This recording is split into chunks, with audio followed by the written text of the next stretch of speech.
to a pivotal chapter in Kenya's history, a time when a select group of colonial governors and commissioners held extraordinary power over our land and its people. These individuals were not mere administrators. They were the architects of a complex system designed to reshape and control Kenya's future. The roots of this colonial ambition stretch back to the fervent exploration of Africa in the late 19th century, driven by dreams of wealth and glory. Pioneering explorers like John Hanning Speke and Henry Morton Stanley uncovered the continent's treasures, igniting fierce competition among European powers. This intense rivalry culminated in the Berlin Conference of 1884-1885, which formalized the scramble for Africa, resulting in arbitrary divisions and the establishment of protectorates that disregarded existing cultures and communities.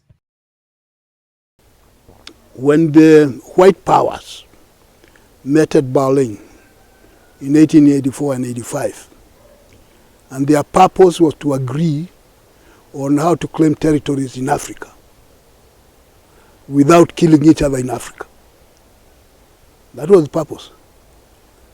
And they agreed on the rules that you go to a place, if there's a flag of a white power, you know it's taken. So go somewhere else, if it's not there, plant your flag and let everybody know. And then it's yours. But then to prove that it's yours, you have to have effective occupation. Effective occupation meant beating up people into submission. That's where the soldiers come in. And then once they are beaten, you have administrators, and then the missionaries to soften them.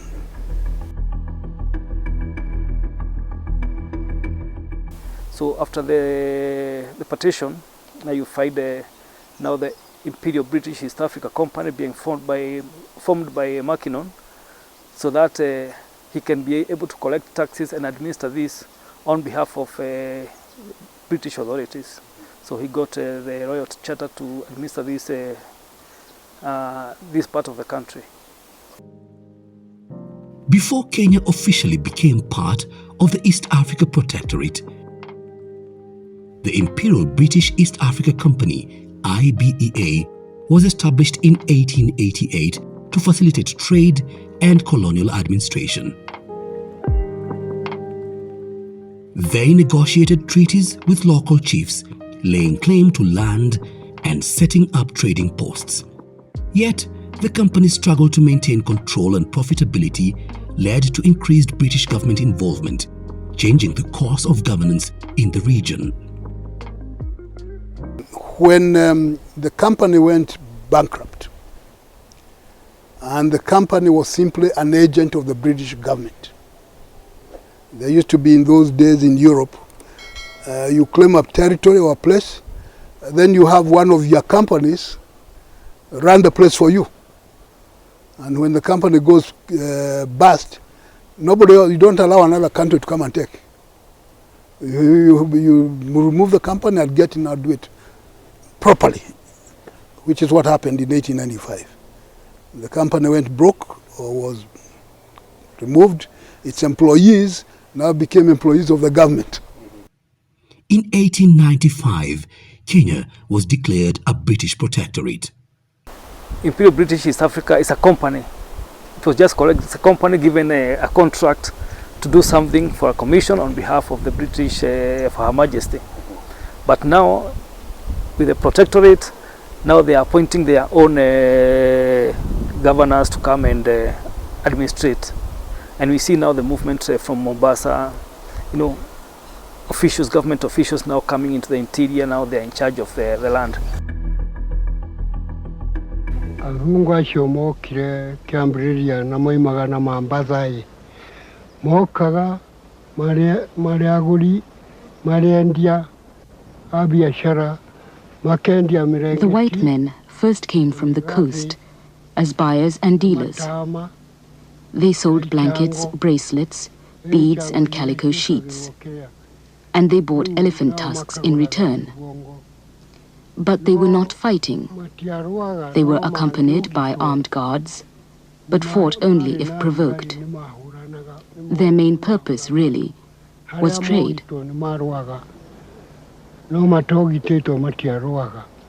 The governance shifted from commissioner to governor as the British sought to tighten their grip in response to rising local resistance. Sir Arthur Henry Hardinge, who served as commissioner from 1895 to 1900, laid the groundwork for British authority,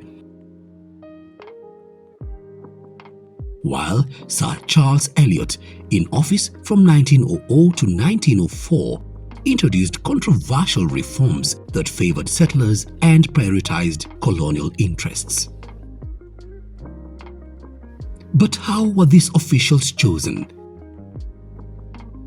After the Berlin Conference, the British Crown appointed governors and commissioners through the Colonial Office in London, often favouring individuals with military or administrative backgrounds. This selection ensured that they would uphold British interests, impose colonial policies, and maintain control. Governors like Sir Edward Northey and Sir Robert Corrington wielded immense power, enforcing laws, managing land distribution, and negotiating with local leaders. Decisions that profoundly impacted the lives of Kenyans, often igniting resentment and resistance. So colonialism was an exercise in imperial conquest. And to do that effectively, you had the soldiers with their guns and whatever else they did to beat people into submission. Then you had the administrators. Sometimes the soldiers became the administrators. And the administrator's job was to govern the conquered people in the way with the foreign rules and new laws that serve the interests of the conqueror, that is the colonial state. Join us as we explore the legacies of these protectorate commissioners, colonial governors, their policies, ambitions, and the far-reaching effects they had on our people. Through archival footage, pictures, expert insights, and powerful narratives, we will reveal how the ambitions of empire collided with the resilience of a determined people, shaping the Kenya we know today.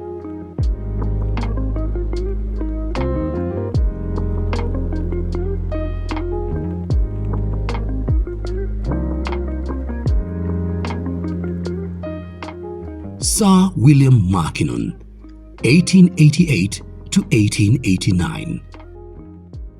Sir William Mackinnon was a Scottish ship owner and businessman who built up substantial commercial interests in India and East Africa.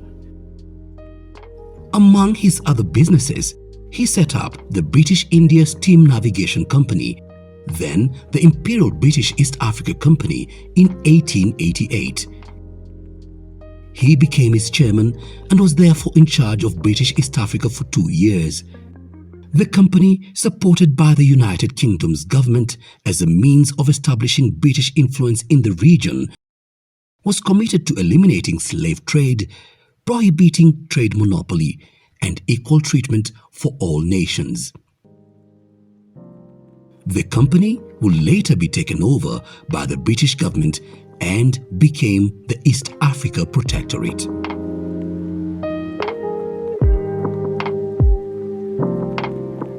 Sir George Sutherland Mackenzie, 1889 to 1890. Sir George Sutherland Mackenzie was an investor in the Imperial British East Africa Company when it was granted the Royal Charter to administer British East Africa. The following year, he sailed to Zanzibar to assume the role of its administrator effectively its managing director. He is remembered for introducing Persian agriculturalists in East Africa and for improving the port of Mombasa in readiness for international trade, and for sending caravans into the interior as far as Uganda, and for working on the organization of the territory. He also assisted the Italians in their takeover of Somalia.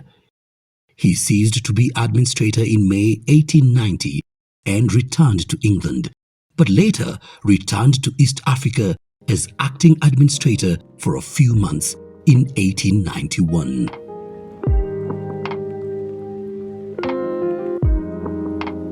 Major General Sir Francis Walter de Winton, 1890 to 1891.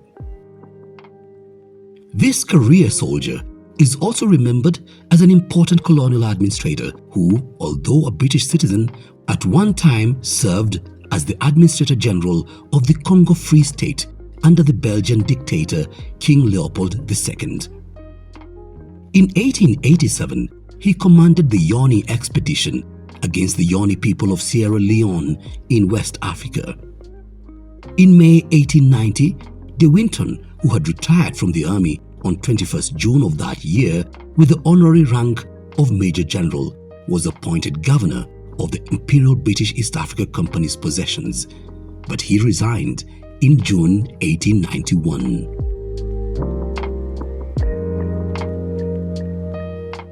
Sir Ernest James Lennox Berkeley, June 1891 to September 1891. Sir Ernest James Lennox Berkeley became the British Vice Consul for East Africa in 1895. He subsequently passed examinations and in 1891 was appointed Consul for Zanzibar. He simultaneously acted as administrator of the Imperial British East Africa Company's territories between 1891 and 1892. He was appointed as the British Commissioner and Consul General for Uganda between 1895 and 1899. He thereafter left East Africa when he was made Consul General for Tunis in the French Protectorate of Tunisia between 1899 and 1920.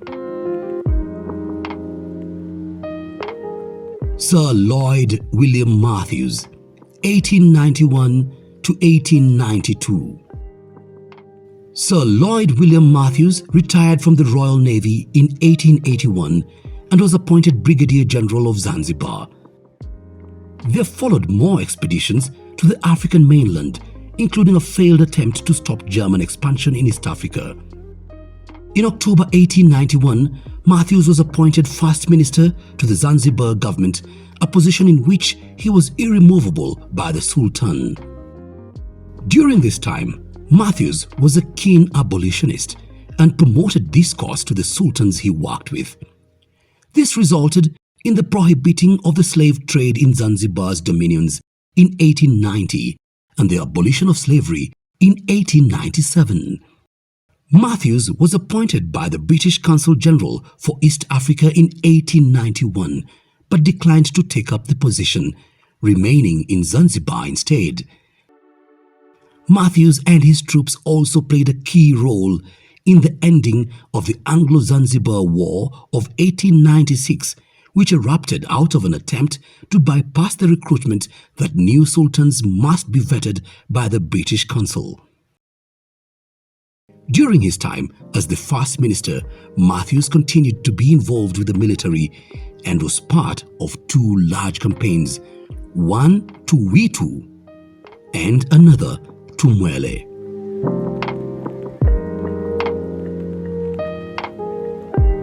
Sir Gerald Herbert Portal, 1892 to 1893. Sir Gerald Herbert Portal, born 13th March 1858 and died on 25th January 1894, was a British diplomat who was the Consul General for British East Africa and British Special Commissioner to Uganda, and a main figure in the establishment of the Uganda Protectorate. In 1892, Portal was appointed British Special Commissioner to East Africa. He was directed to visit Uganda and to report to the British government on the desirability of setting up a British protectorate to replace the Imperial British East Africa Company, which was becoming a drain to the British exchequer.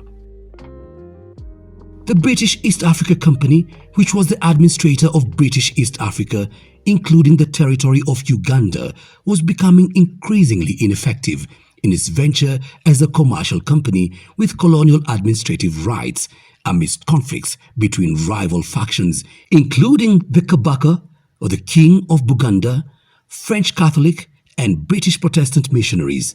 Of course, there were conflicts with other natives, but who really cared about such people?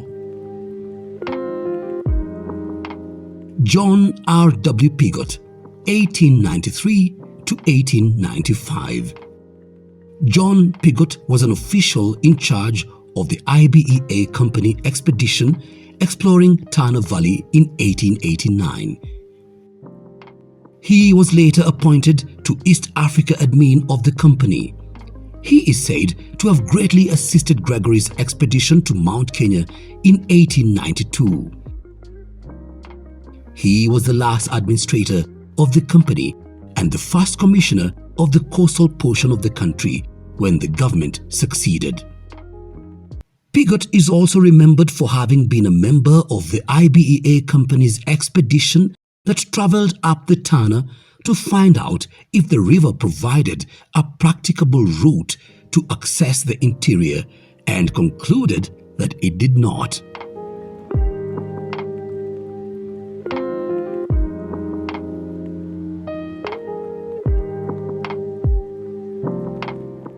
Sir Arthur Henry Hardinge, 1895 to 1900.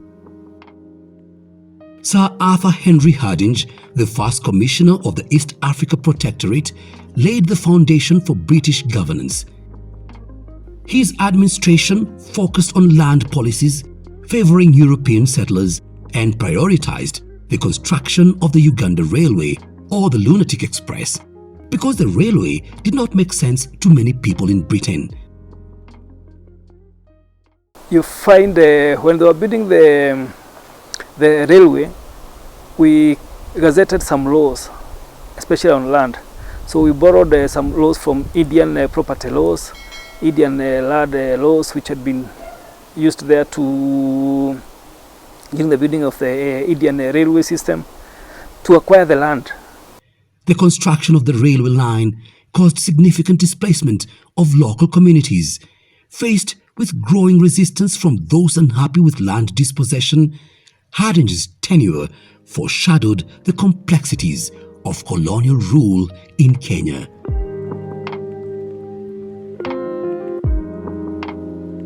Trevor Turner, Acting Commissioner, 1900. Following Hardinge was Trevor Turner, who served as Acting Commissioner in 1900, and after who Fort Turner is named.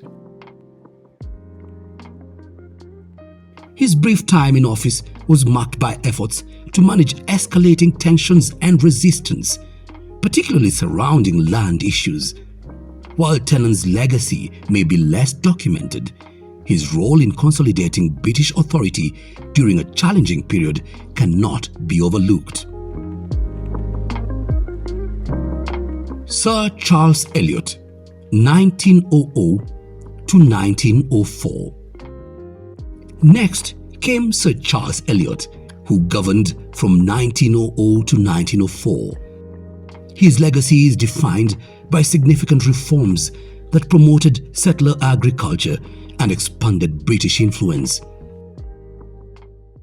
Eliot's policies prioritized land alienation from local communities, intensifying land conflicts and advancing infrastructure projects, including the continuation of the Uganda Railway. Although his administration aimed to modernize the colony, it disregarded the rights of indigenous peoples. laying the groundwork for future resistance and social tensions in Kenya. It is this bias for white settlement and liberal distribution of African land with total disregard to their feelings that led to the conflict with the colonial office in London and eventually to his resignation in 1904.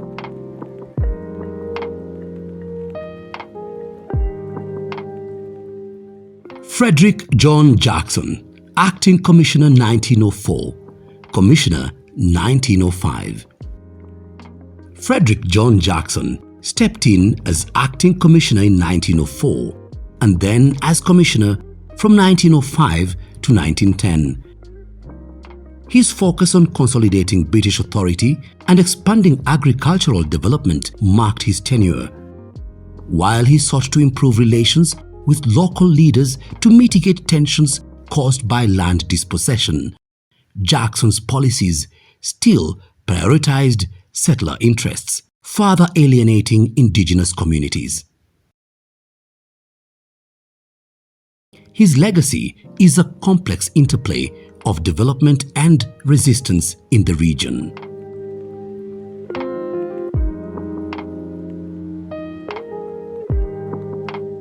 Sir Donald William Stewart, 1904 to 1905. Sir Donald William Stewart's administration from 1904 to 1905 aimed to stabilize the region after previous unrest. He was a soldier who simply thought in terms of punitive expeditions. He focused on consolidating British control while addressing administrative challenges. Stewart's approach combined diplomacy with military action in response to local resistance, and while he attempted to balance settler and indigenous interests, his reliance on forceful measures defined his tenure, reflecting the complexities of colonial rule during turbulent times.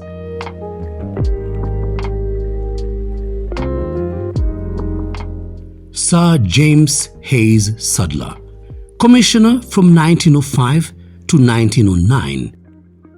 Sir James Hayes Sadler implemented several impactful policies, including the Land Ordinance of 1908, which formalized the transfer of land from indigenous communities to European settlers. After the building of the railway, you see now the settlers being told you can now come and settle and farm so that you can grow the cash crop to help us to repay the money for the railway. So the first very effect was the pushing of people from the fertile lands into dry lands so that you can give way to the colonial settlers. According to Jomo Kenyatta's biographer, Murray Brown, Sadler, quote, knew nothing of the constitutional role which he filled. He promoted settler agriculture and prioritized infrastructure development, notably expanding roads and the Uganda Railway to enhance trade. Although Sadler sought to improve relations with local communities, his policies primarily favored settler interests, exacerbating tensions between colonial authorities and indigenous populations.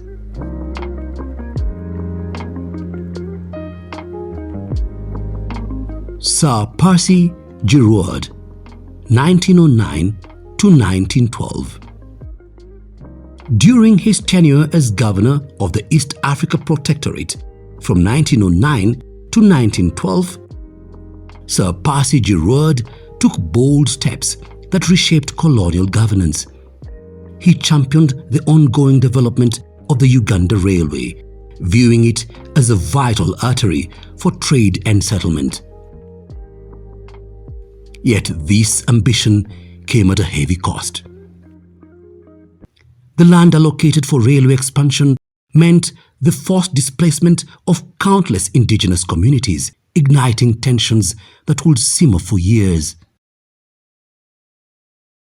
Giroud's policies aligned with the Crown Lands Ordinance of 1902, facilitating the transfer of land from indigenous hands to European settlers. He promoted agricultural settlement through various initiatives, though specific plans remained largely informal and unregulated. In an effort to assert control, he reorganized colonial administration and enacted emergency regulations to quell local resistance, allowing for an increased military presence. Collectively, these efforts sought to advance colonial interests, but deepened the rift with indigenous populations as their lands and livelihoods were stripped away. He resigned after a scandal in which he promised settlers land belonging to the Maasai and then denied having done so.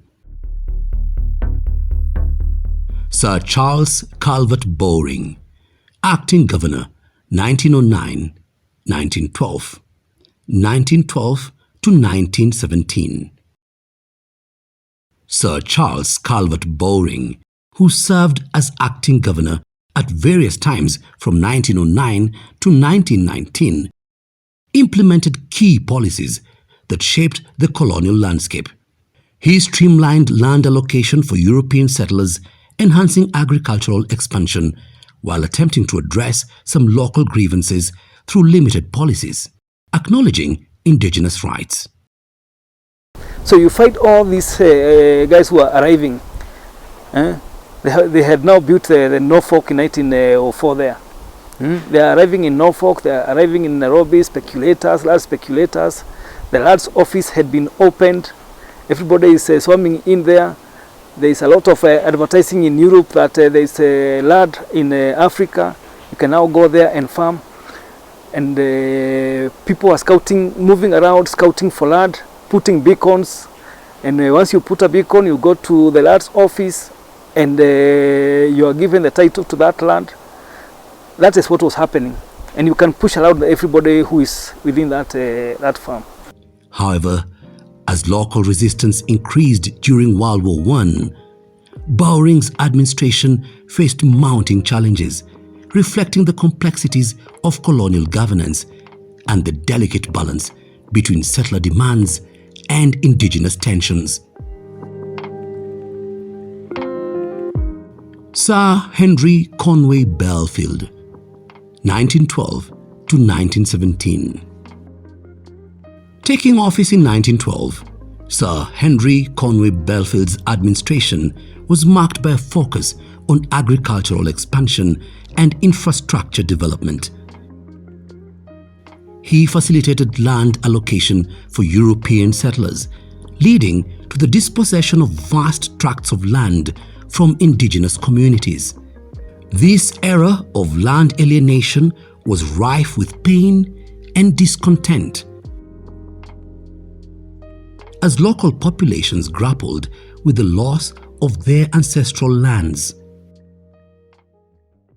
That's when the Crown Lands Act of 1915 was passed. And what this Crown Lands Act said, all the land in British East Africa, as it was called at the time, belonged to the Crown. So Africans did not own anything because the land belongs to the Crown. They became tenants in their own lands. When some tried to question that through the new legal mechanism, the court said, you have no business complaining because you have no capacity to own. Only the Crown owns the land. With rising local unrest, Belfield resorted to repressive measures to maintain order, often employing military force against those who dared to dissent. The economic pressures of World War I further complicated governance as he struggled to balance the demands of settlers with the needs of the local population. His legacy reflects a time of stark contrasts. While settlers prospered, discontent simmered among the indigenous peoples, yearning for justice and recognition.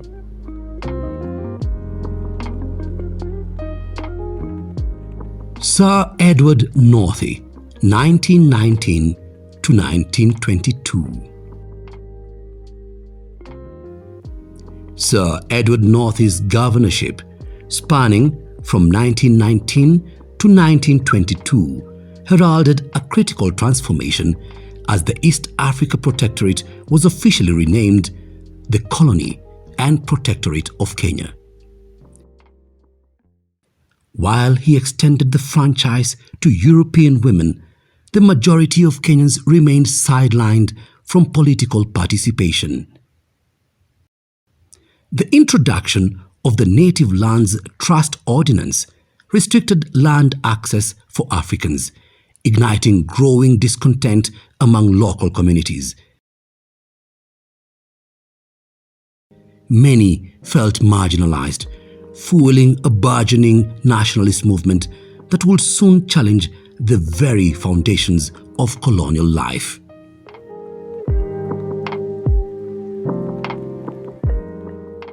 Sir Robert Corrington, 1922 to 1925. Sir Robert Corrington, serving as governor from 1922 to 1925, navigated a complex landscape of colonial administration and economic policy. His focus on expanding settler agriculture perpetuated a system that favored European land acquisition, further marginalizing indigenous communities. Despite his limited reforms aimed at improving relations with locals, these efforts often fell short amid ongoing land disputes and economic inequalities. Corrington's administration also saw the introduction of the local native councils in 1924, which aimed to provide a voice for the educated African populace. However, the impact of his policies continued to provoke unrest as communities fought to reclaim their rights and assert their dignity.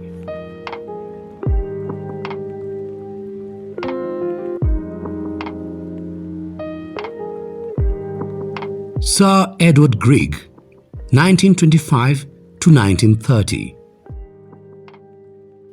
Under Sir Edward Grigg's governorship from 1925 to 1930, the Native Lands Trust Ordinance deepened existing disparities. Local communities already suffering from economic disenfranchisement intensified their calls for political representation, uniting in their demands for justice. As the Kenyan African Union emerged, the voices of the marginalized grew louder, echoing the frustrations of a generation determined to reclaim their rights and reshape their future. Sir Joseph Aloysius Bryan, 1931 to 1936. Sir Joseph Aloysius Bryan served as governor during a turbulent period marked by the Great Depression.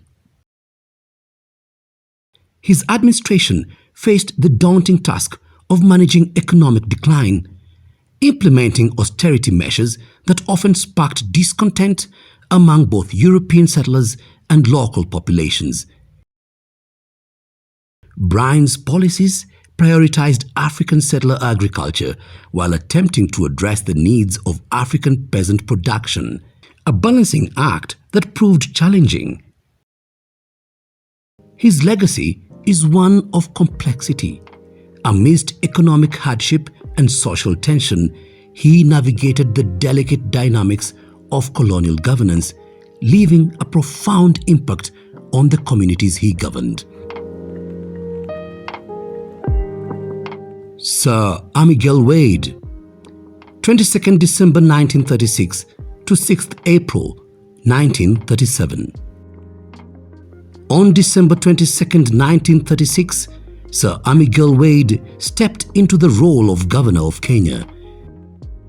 His arrival marked the beginning of a turbulent chapter in the country's history, one overshadowed by deepening discontent among the African population. The cries for justice echoed across the land, fueled by grievances of land dispossession, harsh taxation, and unbearable labor conditions. So when these white people came and they were given a lot of land and they did not have labor and they were not very good anyway, so one way of assisting them was to underdevelop the Africans. Those who are self-sufficient had to be made dependent. So you destroy their livelihoods, and taxation was one way, so that they can go and work for the white man in order to pay the tax in Kenya, in the currency of the day. So in those days, to be an African was to be overtaxed. So there used to be a debate as to who is an African or who is a native. And so you find people, at least along the coast, saying they don't want to be called natives. Because if you are called a native, you are overtaxed.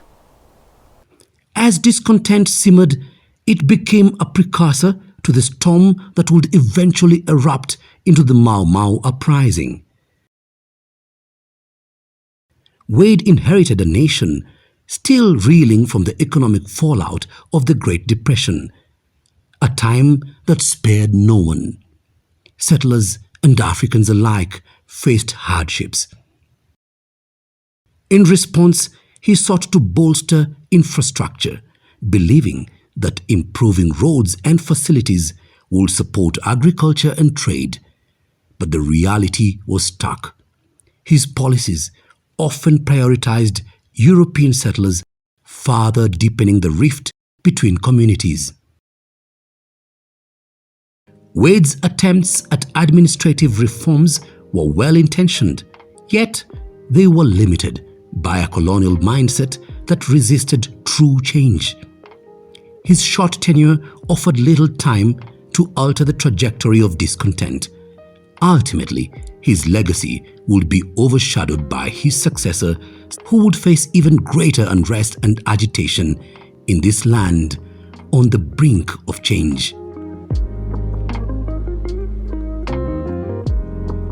Walter Harrigan, 30th September 1939 to 9th January 1940. Just as the world plunged into the chaos of World War II, Walter Harrigan took office as Governor of Kenya on September 30th, 1939. His tenure, though brief, unfolded against a backdrop of global conflict, presenting an urgent call to arms for the colony. Harrigan faced the daunting task of preparing Kenya for military involvement, urging agricultural production to support both the British war effort and local needs. However, the looming shadows of war exacerbated existing economic struggles, testing the resilience of a population already grappling with limited resources. His administration's engagement with African leaders remained limited, neglecting the rising voices advocating for rights and representation. This period saw the strings of organized movements demanding justice, igniting a fire for change that would soon engulf the nation. Harrigan's resignation in early 1940 marked the end of an era, paving the way for a new governor who would face the intricate web of colonial governance amid the turmoil of war. Sir Henry Morrick Mason Moore, 3rd January 1940 to 25th October 1944. On January the 3rd, 1940, Sir Henry Monk Mason Moore took the helm as governor, navigating Kenya through the turbulent waters of World War II. His leadership was a delicate balancing act, mobilizing resources and labor for the war while confronting the escalating cries for justice from the African population. Moore oversaw the recruitment and training of African soldiers, fostering a sense of pride and contribution to the war effort. Yet, with inflation and food shortages gripping the country, his initiatives to improve infrastructure were met with mixed results. Although he acknowledged the growing political consciousness among Africans, his administration was criticized for insufficient political reforms, intensifying frustrations as nationalist movements began to rise. His resignation in 1944 left a nation poised on the brink of transformation, a country yearning for the autonomy it had long been denied.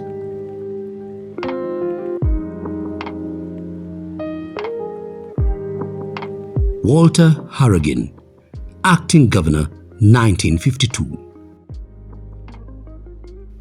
Returning to a familiar role, Walter Harrigan acted as governor in 1952 amidst the throes of political upheaval.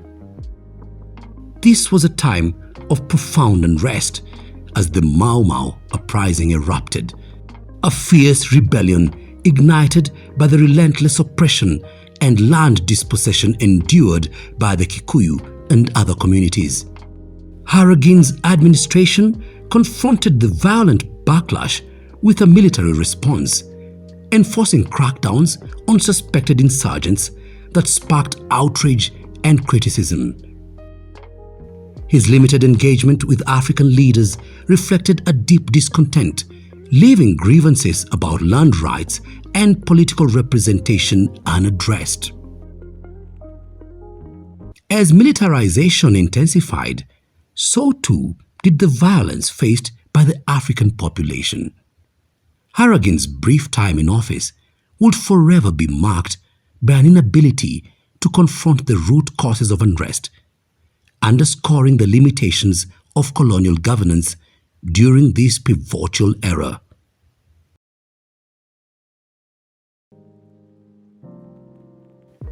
Sir Philip Mitchell, 11th December 1944 to 21st June 1952. Sir Philip Mitchell took office on December 11th, 1944 during a time of post-war recovery. His administration sought to rebuild the economy, promoting agricultural production and infrastructure development. Yet, the shadows of colonialism loomed large, and the aspirations of the African population remained largely unrecognized. Despite efforts to address land issues, Mitchell's government failed to resonate with the growing demands for political change. As nationalist movements gained momentum, tensions reached a boiling point, culminating in the Mau Mau uprising in 1952. Faced with insurgency, Mitchell's administration resorted to repressive measures that led to severe human rights violations. His resignation came just before the uprising escalated, highlighting the complexities of governing during a transformative period in Kenya's history.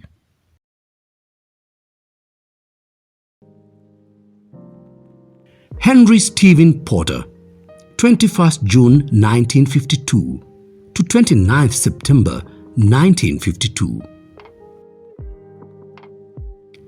Henry Stephen Porter's brief tenure as governor from June to September 1952 unfolded amidst escalating demands for independence. The stakes were high, with the Mau Mau uprising fully underway, shaking the foundations of colonial authority. Porter grappled with a landscape of tension and unrest. His administration was tasked with addressing the mounting calls for justice and self-determination. Yet, the weight of history pressed heavily upon him. His legacy reflects the complexities of colonial governance, caught between the need for development and the pressing demands for social justice. Sir Evelyn Baring, September 30th, 1952 to October 4th, 1959.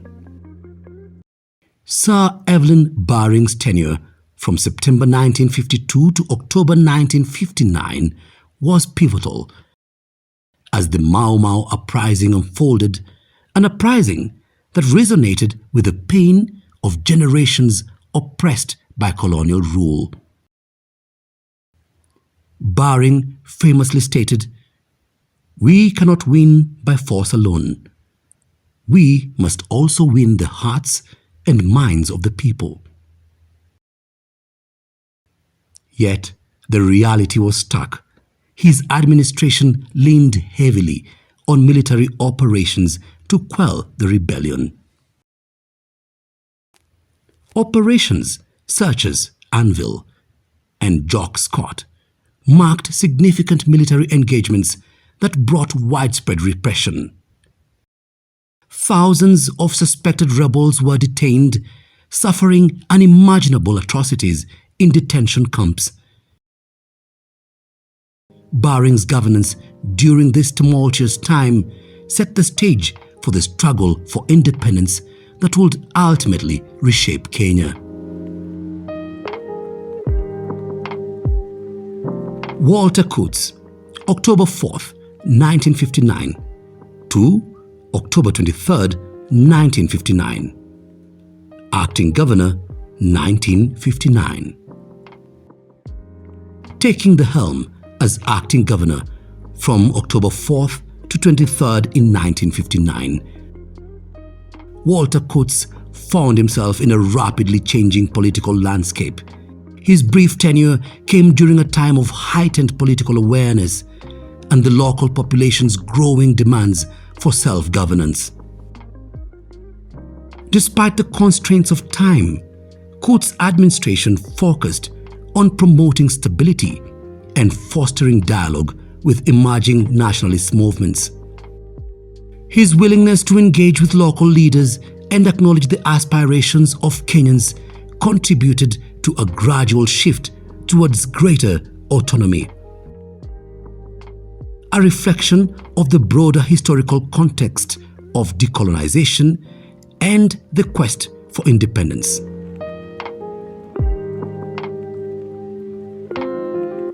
Sir Patrick Moore Renison, October 23rd, 1959 to November 17th, 1962.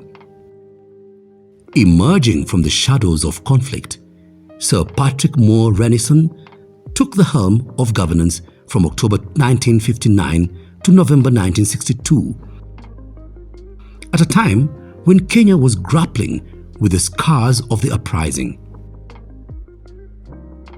His administration was not just about politics, it was about healing a nation yearning for unity and independence. Renison engaged with leaders of the newly formed Kenya African National Union, KANU, working diligently to establish a framework for independence. These negotiations were more than mere discussions. They represented the aspirations of a people who had fought tirelessly for their freedom.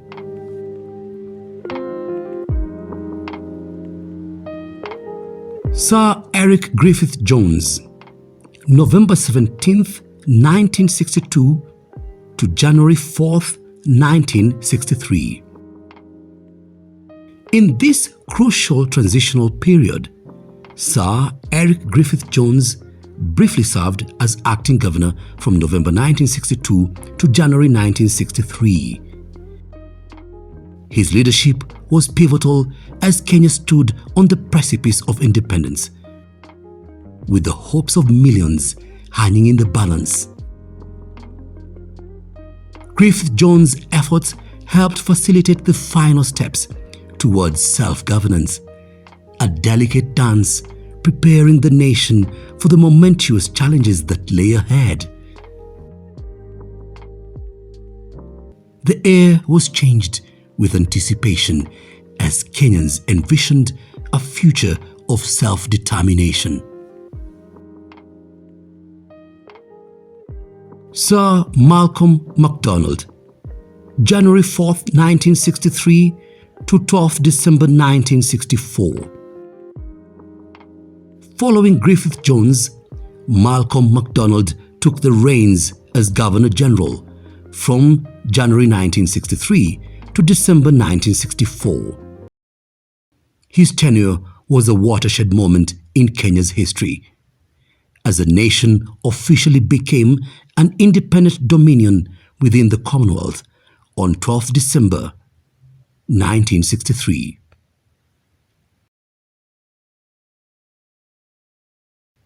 Under MacDonald's watch, Jomo Kenyatta was elected as the first Prime Minister, embodying the leadership that had emerged from the struggle for freedom.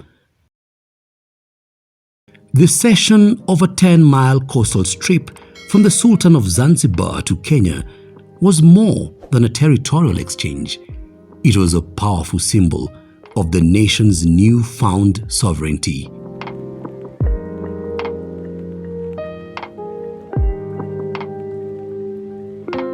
MacDonald's administration also witnessed the passage of significant legislation, including the Constitution of Kenya Amendment Bill, which laid the groundwork for Kenya to embrace its identity as a republic.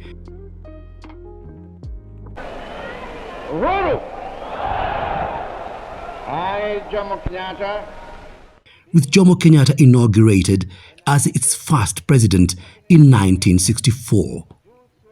This era marked the culmination of years of struggle and resistance, as the dreams of countless Kenyans for self-determination finally took flight, igniting a shared sense of belonging and pride.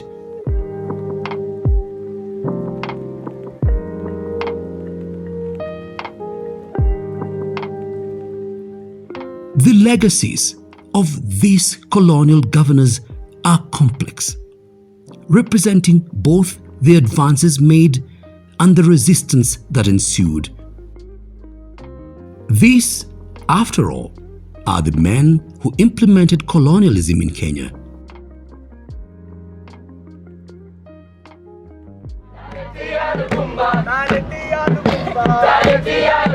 As we reflect on this journey, we honor the resilience of our people, those who fought valiantly for the Kenya we cherish today, a vibrant nation woven together by a rich cultural tapestry and a collective vision for the future.